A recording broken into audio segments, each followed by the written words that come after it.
As we celebrate today the memorial of Saint Monica, who was spiritually awake herself, but struggled a long time for her son Augustine to awaken him spiritually, Jesus in today's Gospel invites us to stay awake. Perhaps this profound message is significant today as we are stressed out by the pandemic. As I navigated through the passage, several thoughts came to my mind, some baffling and mystifying, and some provoking and electrifying.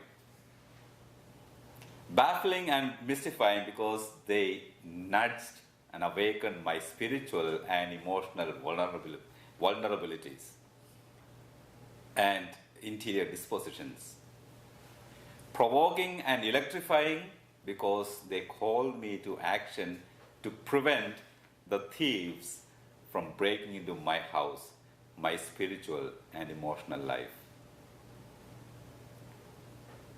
The master, whose house was broken into by a thief, indicates the peril of spiritual lethargy.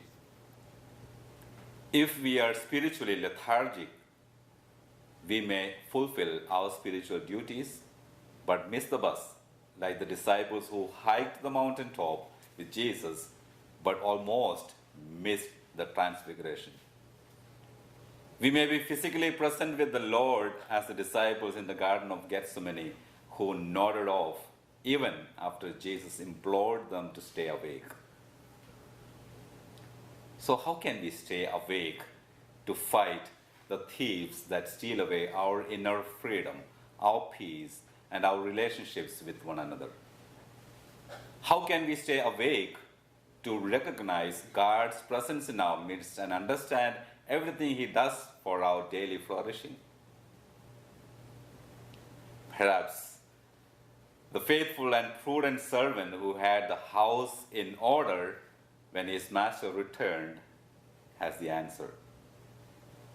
Keep your household in order. Keep your family in order. Keep your relationship in order. Keep your life in order. Only that will indicate that we are awake.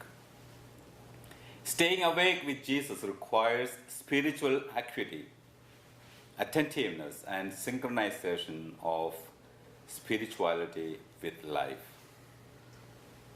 It requires seeing the world through God's eyes, perceiving what God perceives.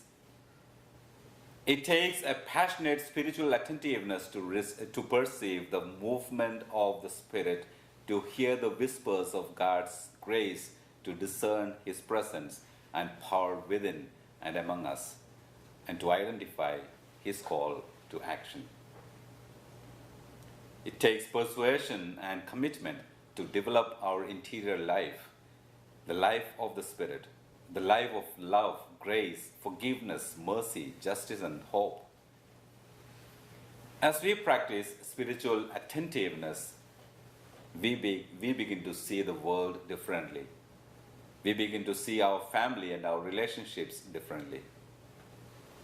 When we stay awake, we become alive.